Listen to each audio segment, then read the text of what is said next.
She had everything the world could offer: wealth, power, prestige. Her name was Elizabeth Morrow, CEO of one of the most influential biotech companies in the world. But all the money and power in the world meant nothing the day her daughter Lily was hit by a drunk driver crossing the street outside their estate. The accident left Lily paralyzed from the waist down, her bright laughter silenced, her once joyful eyes now hollow.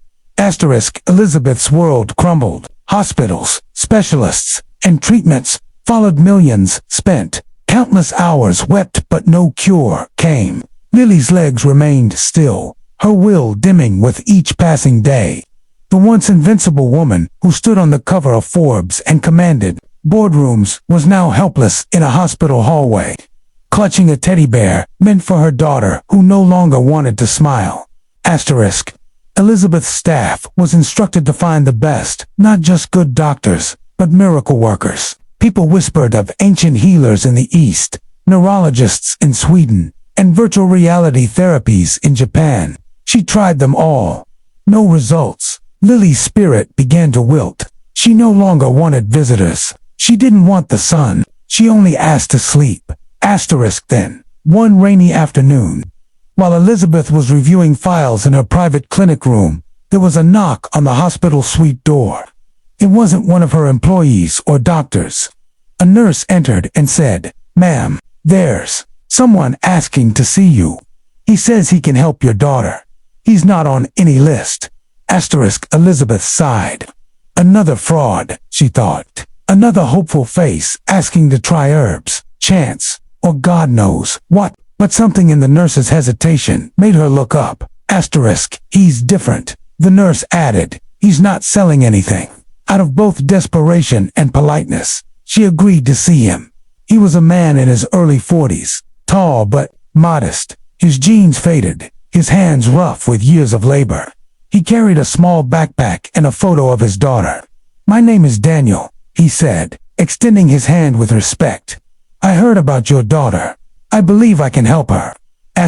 Elizabeth almost ended the conversation there, but something about his calm tone and the way he spoke made her pause. "Are you a doctor?" she asked sharply. He smiled slightly. "Not by degree, but I'm a mechanic and a father. I rebuilt something far more delicate than engines." He showed her a photo of a little girl in a wheelchair. "My daughter, Maya. She was paralyzed too. They said she'd never walk again." And Elizabeth asked, her voice tight. "She's walking, running, actually. She even dances now. Because I refused to give up.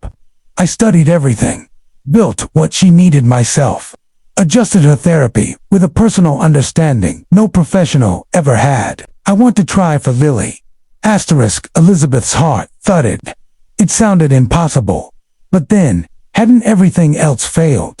"I don't want your money," he added. "Just give me access to her doctors and a chance. That's all." Elizabeth hesitated. The board would think she was insane. The medical team would scoff, but her gut told her something else. That night, Daniel met Lily. She didn't look at him. She didn't even blink when he knelt beside her and said, "Hey, I hear you like dogs. My daughter has a husky named Rocket. He pulls her in a cart. She laughs every time." For the first time in weeks, Lily smiled, faintly, but it was there. Daniel began showing up every day. Not with cures, but questions. He read every file, studied every scan. He worked late, sometimes until dawn, sketching out devices, modifying braces, testing angles, writing notes in a tattered notebook. The medical staff mocked him quietly, but Elizabeth noticed something. Lily was engaged, interested. She asked about Rocket. She watched Daniel's drawings. She let him place sensors on her knees and hips. He built a custom exoskeleton with the help of her lab's engineers, using parts no one had thought of combining. It wasn't beautiful, but it worked. With each day, he helped Lily use it, guiding her hands, whispering, "You're stronger than this thing." Then came the day. The hallway was silent, except for the soft hum of the motorized brace. Lily took a step. It was shaky, robotic, but it was hers. Elizabeth gasped. A tear slipped from her cheek. Then, another step. Again, Lily said. And, again. Asterisk, everyone clapped. Nurses cried. Doctors called it impossible. Asterisk, over the next weeks, Lily's therapy evolved. Daniel designed games, challenges, even a reward system. He and Maya visited every weekend, and Lily began to giggle again. Her legs slowly began responding on their own. Muscles reactivated. Hope bloomed. One evening, Elizabeth asked Daniel to stay behind. "Why are you doing this?" she asked. "You never asked for a penny." Asterisk, he looked at her, eyes calm. "Because someone helped me once, and because no child deserves to feel like they're broken." Asterisk, she nodded, her voice cracked. "You changed our lives. Let me change yours." Asterisk, he shook his head. "Just raise your daughter to believe in herself. That's payment enough." Asterisk, but Elizabeth wasn't done. Weeks later, she called an emergency board meeting. She introduced Daniel as her newest senior advisor. Some gasped, some objected, but the results were undeniable. Asterisk, today, Daniel leads a new division in Elizabeth's company building pediatric rehabilitation tech for children around the world. His methods are now studied in medical schools. Lily walks beside him often during presentations, a living miracle.